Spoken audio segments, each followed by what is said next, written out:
اور امانت میں خیانت کے لیے ضرب المثل بنا، اور کافروں نے اس طریقے کو اپنا لیا اور مسلمانوں نے اس طریقے کو چھوڑ دیا. اور اس کے باوجود ہم یہ سمجھتے ہیں کہ ہم نمازیں پڑھ پڑھ کر نجات حاصل کر لیں. یاد رکھو نماز بہت عام چیز ہے. میں پہلے بھی عرض کر رہا تھا کہ کوئی سے یہ نہ سمجھے معاذ اللہ کہ میں عبادات کا درجہ کچھ کم کر رہا ہوں. عبادات تو بہت اعلیٰ درجے کی چیز ہے، لیکن عرض کرنے کا مطلب یہ ہے کہ یہاں آتے ہی مسجد میں وہ لوگ ہیں جن کو عبادات کا کچھ نہ کچھ اہتمام ہے، لیکن یہ جو دوسرا جز ہے حقوق العباد، اس کا اہتمام، اس کی طرف دھیان نہیں. آخر میں ایک بات کی طرف اور توجہ دلا کر گفتگو ختم کروں گا. حضرت اویس قرنی رحمۃ اللہ علیہ کا واقعہ سنا آپ سب حضرات؟ حضرت اویس قرنی مشہور بزرگ ہیں جو حضور اقدس صلی اللہ علیہ وسلم کے زمانے میں یمن کے اندر رہتے تھے. یمن، ان کی والدہ بیمار تھی اور یہ ان والدہ کی خدمت میں لگے رہتے تھے. حضور اقدس صلی اللہ علیہ وسلم کے پاس جانے کا شوق تھا، زیارت کا، کہ حضور اقدس صلی اللہ علیہ وسلم کی خدمت میں حاضر ہوں. آپ کا زمانہ پایا، لیکن حضور اقدس صلی اللہ علیہ وسلم سے اجازت لی پہلے، یا رسول اللہ میں حاضر ہونا چاہتا ہوں لیکن میری والدہ بیمار ہے، ان کی خدمت میں لگا رہتا ہوں، تو اب میں چاہتا ہوں کہ کسی طرح آپ کی خدمت میں پہنچ جاؤں. اس کا بہت اشتیاق ہے طبیعت میں، کیا کروں؟ سرکار دو عالم صلی اللہ علیہ وسلم نے جواب میں ارشاد فرمایا کہ نہیں، میرے پاس آنے کی اجازت نہیں، اپنی والدہ کی خدمت کرو، والدہ کے ساتھ رہنا. چنانچہ سرکار دو عالم صلی اللہ علیہ وسلم کے حکم کی تعمیل میں والدہ کی خدمت کرتے رہے یہاں تک کہ حضرت صلی اللہ علیہ وسلم کا وصال ہو اور زیارت کی سعادت حاصل نہ کر سکے. اب اندازہ لگائیے کہ اس روئے زمین پر سرکار دو عالم صلی اللہ علیہ وسلم کی زیارت سے بڑی کوئی سعادت ہو نہیں سکتی، لیکن حقوق العباد کی خاطر، والدہ کے حق کی خاطر اس عظیم الشان سعادت سے حضرت اویس قرنی کو منع فرما دیا نہ ہو. اور اس کا نتیجہ اللہ تعالیٰ نے یہ عطا فرمایا کہ جب اے اویس تم نے محمد رسول اللہ صلی اللہ علیہ وسلم کی زیارت پر آپ کے ارشاد کی تعمیل کو ترجیح دی اور والدہ کی خدمت کو ترجیح دی، تو اب ہم تمہیں یہ مقام بخشتے ہیں کہ حضرت فاروق اعظم رضی اللہ تعالیٰ کو بلا کر سرکار دو عالم صلی اللہ علیہ وسلم نے فرمایا کہ اے عمر، میرے دنیا سے اٹھ جانے کے بعد قرن اور یمن سے ایک شخص تمہارے پاس مدینہ طیبہ میں آئے گا، وہ مستجاب الدعوات ہوگا. اے عمر، اگر وہ آ جائے اور تمہاری اس سے ملاقات ہو تو اپنے لیے اس سے دعا کروانا. مستجاب الدعوات اللہ تبارک تعالیٰ نے یہ مقام بخشا کہ فاروق اعظم کو کہا جانا ہے کہ اس سے جا کے دعا کرو، اس لیے کہ سرکار دو عالم صلی اللہ علیہ وسلم کے حکم کی تعمیل اور والدہ کی خدمت، اس پہلو کو ہم لوگ چھوڑ چکے ہیں. اس لیے اس طرف آج کی مجلس میں اس طرف توجہ دلانی منظور تھی کہ اپنی زندگی میں حقوق العباد کی اہمیت کا احساس پیدا کریں.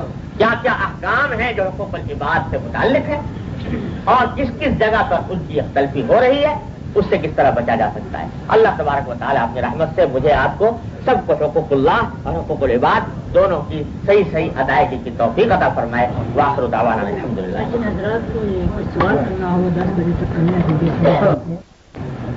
ابھی کہ کسی سے وعدہ نہ کیا جائے، یعنی کہ الفاظ کے ساتھ، اور درمیان میں کوئی بات اس طرح کی جائے کہ وعدہ بھی نہیں، ہاں وعدہ نہ ہو.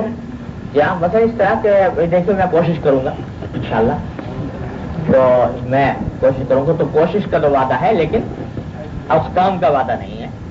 اگر مجھے توفیق ہوئی تو میں ایسا کر لوں گا، مجھے اگر ہمت ہوئی، میرا موقع ہوا تو کر لوں گا. اس طرح کہنے میں کوئی مذاکرہ نہیں، لیکن جب پکی بات کر لی گئی ہو، کوئی وعدہ کر لیا گیا پھر اس کے خلاف وعدہ کر لیا. ارادہ کے لیے ہم کہتے ہیں کہ وہ جماعت میں نکلنے کے لیے کہتے ہیں تو ارادہ تو یہ ہے کہ ارادہ کرنے سے وعدہ کرنا لازم نہیں آتا. ارادہ اگر کسی نے صرف کہا کہ میں ارادہ کرتا ہوں تو وہ وعدہ کرنا لازم نہیں آتا. البتہ اگر یہ ارادہ کا لفظ نہ کہے، یہ کہے کہ میں نے وعدہ کرتا ہوں کہ جاؤں گا، تو پھر وعدہ جیسے کہ اگر کسی کافر کے ساتھ نا یعنی کہ واقعہ سننے میں آیا کہ بعض دفعہ حضور صلی اللہ علیہ وسلم ان کے ساتھ یعنی کہ بات کو درگزر کر دیتے تھے، تو ایسا کوئی جائز ہے کہ طریقہ کہ یعنی کہ کسی کے ساتھ آپ بات کو ٹال دیں اگر وہ آپ سے وعدہ لے بھی رہا ہے، یعنی کہ اس کو درمیانی بات کر کے اس میں رکھیں ایسے گمان میں کہ آپ نے وعدہ بھی نہیں کیا اور یعنی کہ بات جو ہے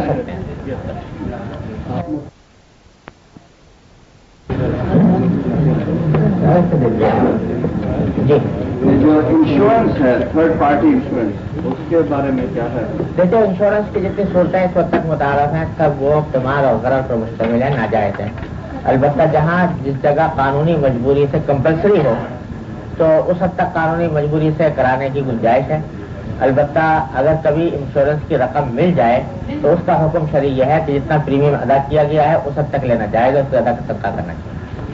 ہاؤسنگ والوں کی طرف سے یہ ہے کہ آپ نے انہیں اجازت دی ہے کہ انشورنس تھرڈ پارٹی انشورنس رکھا جا سکتا ہے۔ تو تھرڈ پارٹی انشورنس میں رکھتے ہیں جہاں کمپلسری ہو قانوناً، تو وہاں جائزہ ہمارے یہاں بھی یہ ہے پاکستان میں کہ کاروں کا تھرڈ پارٹی انشورنس کیے بغیر کار سڑک پر نہیں نکالی جا سکتی۔ اگر یہی قانون یہاں پر بھی ہے تو یہی یہاں پر بھی ہو۔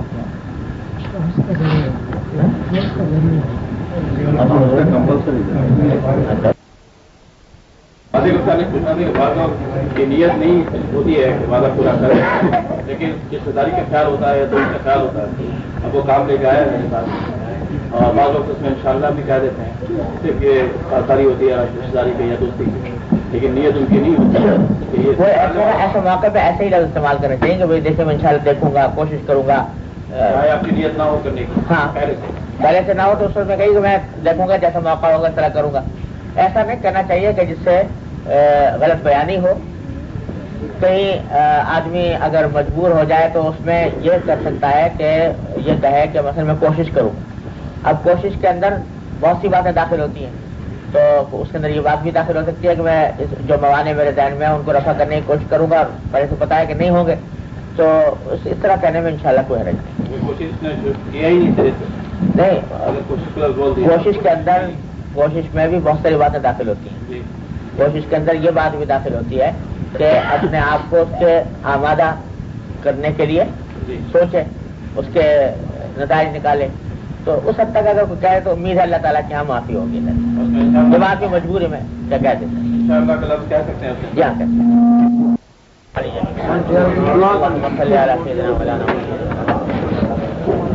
ربنا ظلمنا انفسنا وان لم تغفر لنا وترحمنا لنكونن من الخاسرين ربنا آتنا في الدنيا حسنة وفي الآخرة حسنة وقنا عذاب النار یا ارحم الراحمین اپنے فضل و کرم سے ہمارے تمام گناہوں کو معاف کرو۔